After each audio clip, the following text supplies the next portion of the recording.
Hi అండి. Welcome back to Aswi cooks. ఈరోజు వీడియోలో మీకు ఎండు చేపలతో కూర ఏ విధంగా తయారు చేయాలో చూపిస్తాను. ఫస్ట్ టైం మా ఛానల్ చూస్తున్నట్లయితే తప్పకుండా సబ్స్క్రైబ్ చేసుకోండి.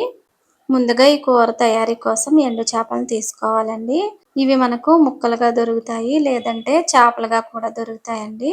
వాటిని ఇలా ముక్కలుగా కట్ చేసుకుని ఈ పులుసు అంతా ఊడిపోయే విధంగా రాయి పైన తోముకుని 2-3 సార్లు శుభ్రంగా కడిగి పక్కన పెట్టుకోవాలి. స్టవ్ పై బాండీ పెట్టుకుని 2 టేబుల్ స్పూన్ల ఆయిల్ వేసుకోవాలి. ఆయిల్ వేడెక్కిన తర్వాత సన్నగా కట్ చేసుకున్న ఉల్లిపాయ ముక్కల్ని వేసుకోవాలి. ఈ కూర కోసం కొంచెం ఉల్లిపాయలను ఎక్కువ వేసుకుంటేనే గ్రేవీ ఎక్కువ వస్తుందండి. కూర కూడా బాగుంటుంది. అలాగే 4 పచ్చిమిరపకాయలను కూడా సన్నగా కట్ చేసుకుని వేసుకోవాలి. ఈ ఉల్లిపాయ ముక్కల్లో 1 అర స్పూన్ ఉప్పును వేసుకోవాలండి. మనకు ఎండు చేపల్లో ఉప్పు ఉంటుంది కాబట్టి చూసుకుని వేసుకోవాలి. ఒక్కొక్క చేపలో ఉప్పు కూడా ఎక్కువగా ఉంటుందండి.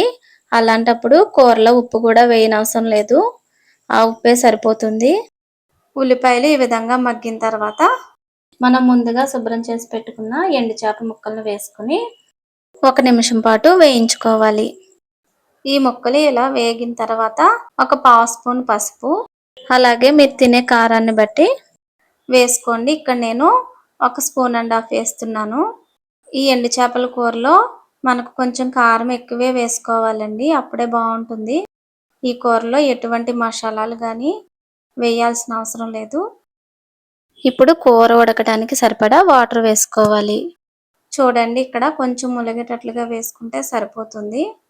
ఈ కూర అంతా దగ్గర పడేంత వరకు మూత పెట్టి మీడియం ఫ్లేమ్లో ఉడికించాలి. మీరు ఎండు చేపల్ని ఏ రకం తీసుకున్నా సరే ఈ విధంగా చేసి చూడండి, చాలా బాగుంటుంది. ఎవరైనా సరే చాలా సింపుల్గా చేసేయచ్చండి.